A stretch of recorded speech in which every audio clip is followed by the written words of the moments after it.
All right. Good morning, everybody. The picture you see behind me, this is the city of New Orleans. That main front building is the Superdome, and this will be important later on.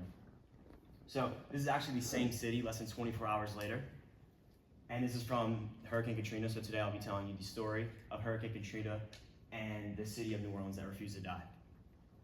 So Hurricane Katrina didn't just flood a city, it tested whether a community could survive a tragedy and rebuild back up from nothing.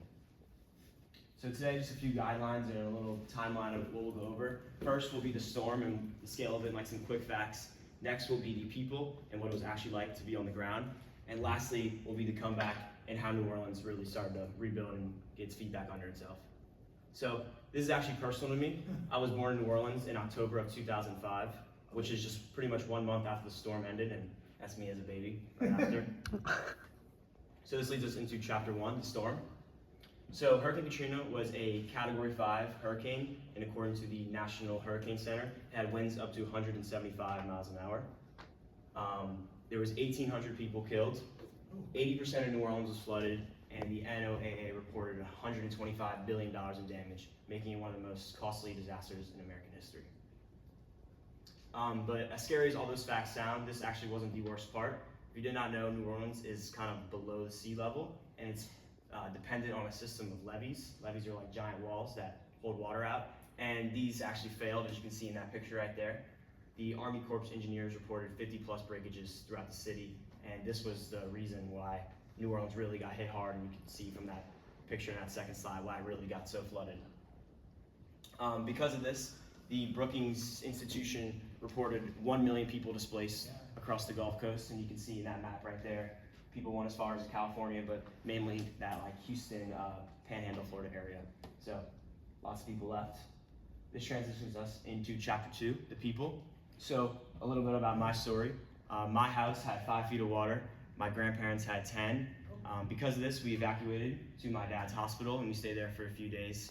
And all this was happening. My mom was 9 months pregnant with me. So a little bit of some chaos going on. But fortunately, nobody was alone in this. Everyone kind of had a similar situation. Housing was slim, so we were forced to share an apartment with a whole other family. But luckily for us, our neighbor was a contractor, and he kind of got started on our house first. And because of his efforts, we were able to move in Christmas Day. But it wasn't your typical move-in. The house was standing, but no furniture, just a few lawn chairs. But that was enough for us because we kind of felt that spirit of come back, and New Orleans started to finally get back to where it was a little bit. So that transitions us into chapter 3. So it took years, but slowly but surely New Orleans did start to come back. And kind of the highlight of the peak of that moment, a lot of people from the city will say, happened on September 25th, 2006. And that is when the Saints were finally able to come back in the Superdome for the first time and play an NFL game. And you can see here, tons of fans crowded in to finally get back into watch the team they love most. And in that game, about 9 minutes in, Saints player Steve Gleason was able to squeeze through the line and block a punt, which was returned for a touchdown.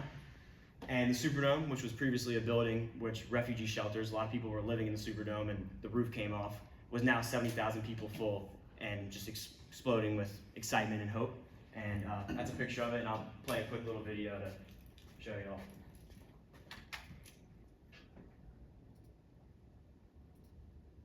And they're here for their return in New Orleans. A moment almost unimaginable 13 months ago is here. The NFL, the Saints, back in New Orleans, back in the Superdome. Quite simply, tonight is the most significant New Orleans Saints game ever.